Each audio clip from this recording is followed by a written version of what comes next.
It seems to me one of the biggest risks facing us is the pure sovereign debt levels, both here in the US and in many countries in Europe. The liquidity injections by the Fed, and more recently the ECB, have given us some breathing room. But how do these large debts get balanced, and do they concern you? The nice thing about sovereign debt is they can not pay you in the end, and you can't grab anything from them, unlike other kinds of debts. And the truth is that the world has seen many failures of sovereign debt. I remember when Walt Wriston, back in the early 1980s, said, sovereigns don't default. Well, the truth is they've defaulted, many times over history. And what happens then is you get a big reallocation of wealth. Now, the wealth doesn't go away. I mean, you don't lose the farms, you lose the plants, you don't lose the people with their skills and all of that sort of thing. There may be some marginal losses, but I don't know how it plays out in Europe. We have seen the ECB here recently give the $1 trillion to banks which are loaded with sovereign debt, which really is questionable in many cases.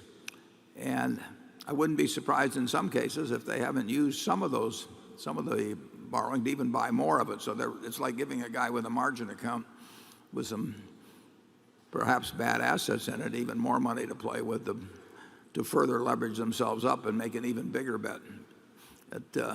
When they did that at MF or whatever it was, global, that it had a bad ending, and it might have a bad ending over there. I would much prefer, a world that was getting its fiscal house in order, including in the United States. The counter argument, of course, is that when you're in a recession or close to it, as some or all of Europe might be, that will feed on itself and be destructive in the same way that it was in the early 30s in the United States. But we have been having in the United States, very interesting, we talk about the fact that there was a stimulus bill a few years ago, even though they didn't call it that, and whether it was adequate or inadequate and all that. When the government is operating at a deficit that's 8 to 9% of GDP, that is stimulus on a huge level. You don't call it stimulus, you may not call it, but that is by definition huge fiscal stimulus. So we have been having consistent huge fiscal stimulus in this country, and we will have to wean ourselves off of that fairly soon. And the interesting, I think almost leaders of both parties realize that you probably have to get revenues up to something around 19% of GDP, and you have to get expenses down to 21% of GDP, and that will work fine over time. But you have a situation where both sides feel they will show weakness by going first, and you also have a situation where the leaders, probably of at least one party, can't speak for their party, so that you can't have negotiations in private, which are probably the way to get something like this solved.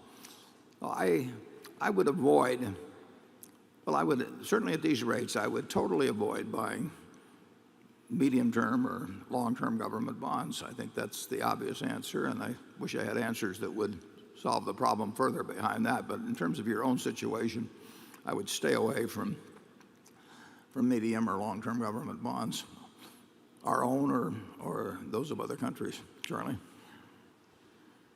Well, of course, he's asking the really intelligent question of the day, and of course we're having difficulty answering it. It is very hard to know how much of this Keynesian stuff will work after you've lost a lot of your fiscal virtue.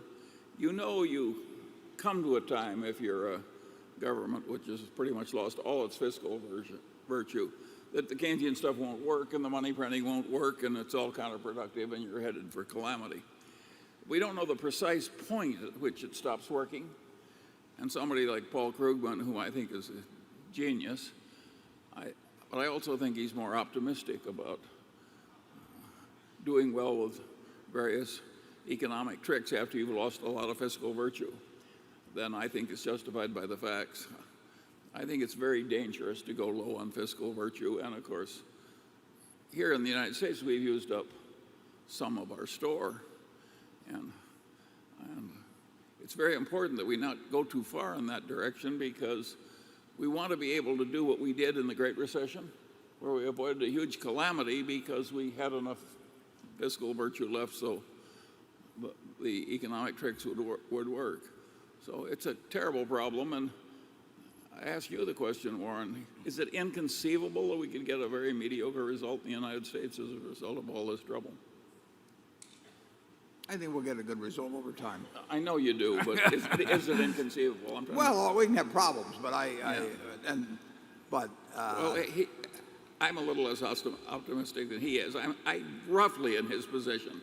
But I think there's some slight chance that we could get a pretty mediocre result. Let's say I came to you right now with a budget that made sense in general in what it achieved, that had a 19% revenue built into it and 21% of expenditures. Would you want to adopt that now?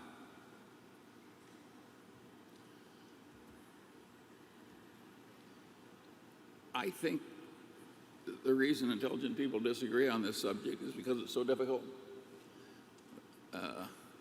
Everybody wants fiscal virtue, but not quite yet. They're like that guy who felt that way about sex. Yeah. He was willing to give it up, but not quite yet. And St. Augustine. St. Augustine, yes. He's a hero to many of us. I think these are very, very hard questions. And I have one thing I'm sure of, that it is safer, if you're going to these deficit financing things, to use the money intelligently to build something you're sure to need, than it is to just throw it off the end of trains or give it to crooked lawyers. And so I think we all have an interest in making sure that whatever tricks we play are intelligently used, because it will protect our reputation and reality in having this fiscal virtue.